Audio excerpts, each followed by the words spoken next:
नमस्कार, मी गणेश फाटक, अथर्व दौलत सहकारी साखर कारखाना याचा प्रशासकीय अधिकारी. आज सर्वांच्या समोर तातडीने यायचं कारण म्हणजे काही दिवसापासून चाललेला अथर्व दौलत कामगार आणि प्रशासन याच्यामधील वाद. या वादावर तोडगा काढण्यासाठी माननीय कामगार आयुक्त कोल्हापूर यांनी आपल्या दालनामध्ये बैठका बोलवल्या. जवळजवळ 3 बैठका झाल्या आणि पहिल्या 16 तारखेची जी बैठक झाली त्या बैठकीमध्ये दोन्ही उभय पक्षांचे म्हणणे ऐकून घेतल्यानंतर आणि माननीय आमदार शिवाजीराव पाटील भाऊ यांच्या घरी ठरलेला मसुदा आणि जो करार ठरला होता आणि जो पहिल्यांदा कामगारांना मान्य होता, त्याच मसुद्यावरती त्याच करारावरती ह्या बैठका घेण्यात आल्या आणि ह्या बैठकीमध्ये हा करार पूर्ण करून घेऊन दोन्ही उभय पक्षामधला वाद मिटवायचं ठरलं होतं. 16 तारखेची बैठक ही काही अंशी यशस्वीरित्या पार पडल्यामुळे मान्य चेअरमन खोराटे साहेब यांनी बँकेला विनंती केली की आमच्यामध्ये दोन्ही उभय पक्षामध्ये ठरल्याप्रमाणे जो करार ठरला होता तो करार होतोय, त्यामुळे तुम्ही अर्थसहाय्य करा, मला कामगारांचा पगार करायचा आहे.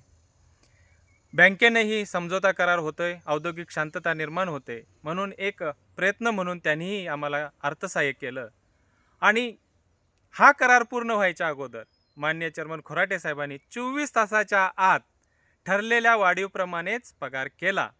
मात्र ह्या मसुद्याला, ह्या कराराला अंतिम स्वरूप पुढच्या बैठकीत येणं अपेक्षित होतं.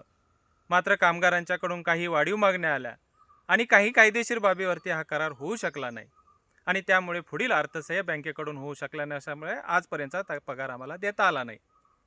मात्र ह्याच्यातून मार्ग काढण्यासाठी एक चांगल्या भावनेतून कामगारांना कुठंतरी सहकार्य व्हावं, कामगारांनी केलेल्या कामाचा मोबदला त्यांचा थांबवता येणार नाही, यासाठी मान्य चेअरमन खोराटे साहेब यांनी पुन्हा आता एकदा बँकेला विनंती केली की मला कामगारांचा पगार काही परिस्थितीत करायचा आहे, त्यासाठी तुम्ही अर्थसहाय्य करा.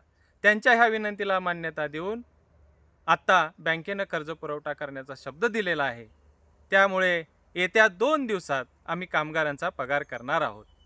मात्र ज्या कामगारांना हा मसुदा मान्य आहे, ज्यांनी आमदार शिवाजीराव पाटील साहेब यांच्या घरामध्ये ठरलेल्या करारावरती सह्या केलेल्या आहेत, त्यांनाच वाढीव पगार मिळणार आहे आणि ज्या कामगारांना हा मसुदा मान्य नाही, ज्यांनी ह्या करारावर सह्या केल्या नाहीत, त्यांनाचा जो इथून पुढचा जो पगार होणार आहे तो जुन्या पद्धतीनंच होणार आहे आणि त्यांना जो मागे वाढीव पगार दिला होता, जो ॲडव्हान्स रूपी वाढीव पगार दिला होता, त्याची कपात येत्या ह्या पगारामध्ये होणार आहे, याची नोंद सर्व कामगार बंधूंनी घ्यावी. धन्यवाद.